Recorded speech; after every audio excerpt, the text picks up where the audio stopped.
ஒருத்தன் சும்மாலாம் ஜாமியார் ஆக முடியாது. இப்போ மெடிடேஷன் பண்ணணும், அந்த தவம் குருவோட கையாளணும், அனுக்கிரகம் வேணும். அனுகிரகம் வேணும். ஏன்னா அவர் காலபுருஷனுடைய 9ஆம் இடத்துல என்ன இருக்கு? ஏன்னா எந்த தெய்வத்தை உபாசனை பண்றாங்களோ அந்த தெய்வத்தோட அனுக்கிரகம் குரு தயவு இருந்தால் தான் தயவு வரும். இருந்தா தான் அப்போ வரும். 9ஆம் இடத்துல தெய்வம் இருக்குது, நீதி இருக்குது, நல்ல குருமார்கள் இருக்காங்க. அங்கே தான் வந்து சட்டம் இருக்குது, சாஸ்திரம் இருக்குது, சம்பிரதாயம் இருக்குது, ஒரு நீதி இருக்குது, நீதிமன்றம் இருக்குது, கோயில் அங்கே தான் இருக்குது, அனைத்து கோயில்களும் எல்லாமே 9ஆம் இடத்துல தான் இருக்குது. அப்போ அவருடைய அனுக்கிரகம் இல்லாமல் இந்த அவனின்றி ஓரணுவும் அசையாதுன்னு சொல்கிறோம்ல, குருவுக்கு தான் பொருந்தோம், வேறு எதுக்கும் பொருந்தாது. குரு சாட்சாத் குரு தான். அப்போ அதை நம்ம எப்படி சொல்லலாம்?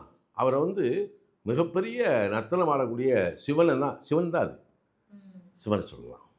என்னென்ன அற்புதமான ஆலயங்கள், நீங்கள் ஆலய வழிபாடு. அதனால தான் என்ன சொல்லுவாங்க, இந்த தனஸ்தானம்ன்ற 2ஆம் இடத்தை இயக்கிறது 9ஆம் இடம். அதனால் உனக்கு நல்ல செல்வ செழிப்பு, குடும்ப மேன்மை, பொருளாதார மேன்மை, நல்ல வாழ்க்கை, வளமான வாழ்க்கை வாழணும் அப்படின்னா நீ வந்து 9ஆம் இடம் ஆலயத்துக்கு போடா, கோயிலுக்கு போடா, புண்ணியத்தை சேர்த்துக்கோன்னு சொல்கிறான்.